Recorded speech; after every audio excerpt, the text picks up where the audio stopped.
Assalamualaikum warahmatullahi wabarakatuh. Halo Bapak Ibu pengelola sekolah. Selamat datang kembali di channel Komunitas Sekolah Berdaya Indonesia. Hari ini kita akan bahas sesuatu yang sangat penting, yaitu tentang DNA sekolah. Nah, kalau kita bicara DNA, berarti kan itu keunikan. Setiap manusia punya DNA yang unik, yang satu sama lain itu berbeda. Nah, kalau sekolah Anda ingin berbeda dan diingat, maka Anda wajib tahu cara menyusun blueprint DNA sekolah Anda sendiri. Nah, jadi apa itu DNA sekolah? DNA sekolah adalah identitas unik, mendalam, dan konsisten yang membedakan sekolah Anda dengan sekolah lainnya. Bukan hanya visi misi yang ditempel di dinding, bukan sekedar program unggulan tahunan, atau yang rutinitas Anda jalankan setiap hari, ya setiap semester, bahkan setiap tahun, tapi lebih dari itu. DNA sekolah mencakup nilai yang dipegang teguh, kemudian gaya mengajar yang khas, nuansa budaya sekolah, dan cara sekolah Anda menyelesaikan setiap masalah. Contohnya, apakah sekolah Anda lebih menekankan keberanian eksplorasi atau justru pendidikan yang disiplin dan terstruktur? Nah, mengapa DNA sekolah ini penting?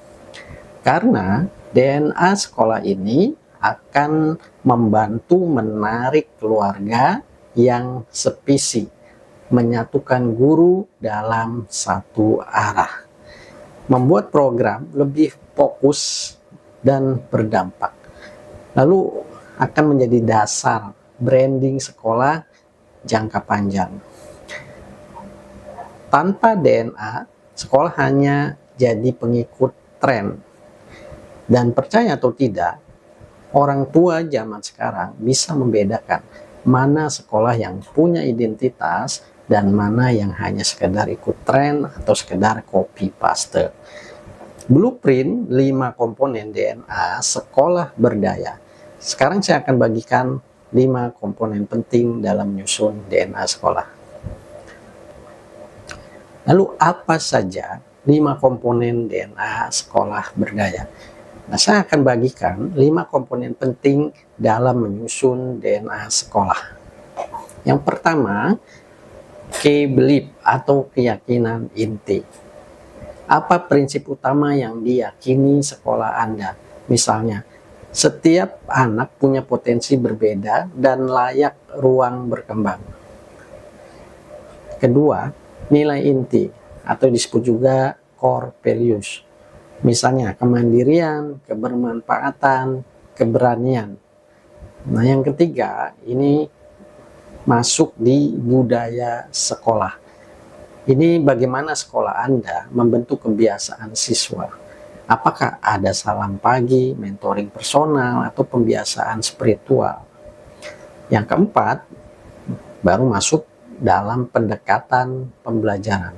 Apakah pembelajarannya berbasis proyek, berbasis pengalaman, kolaborasi, atau berbasis adab.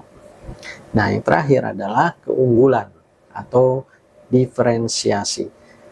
Apa satu hal yang benar-benar khas, bukan sekedar fasilitas, tapi pendekatan yang membedakan. Nah, contoh sekolah dengan DNA yang kuat, ya bisa kita lihat, salah satu contohnya adalah Sekolah Alam Jogja. Mereka ini konsisten dengan konsep belajarnya yang berbasis alam, kemudian kebiasaan eksplorasi, dan minim sekat-sekat tembok ya. Apakah program mereka luar biasa? Ya tentu.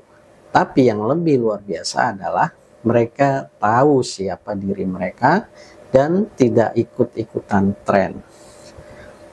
Bapak Ibu, menyusun DNA sekolah tidak harus langsung sempurna, tapi harus dimulai. Mulailah dengan satu pertanyaan. Apa yang sebenarnya kami perjuangkan di sekolah ini? Dan kalau Anda ingin dibimbing lebih lanjut untuk menyusun DNA sekolah atau ingin belajar bersama, ikut saja di Komunitas Sekolah Berdaya Indonesia.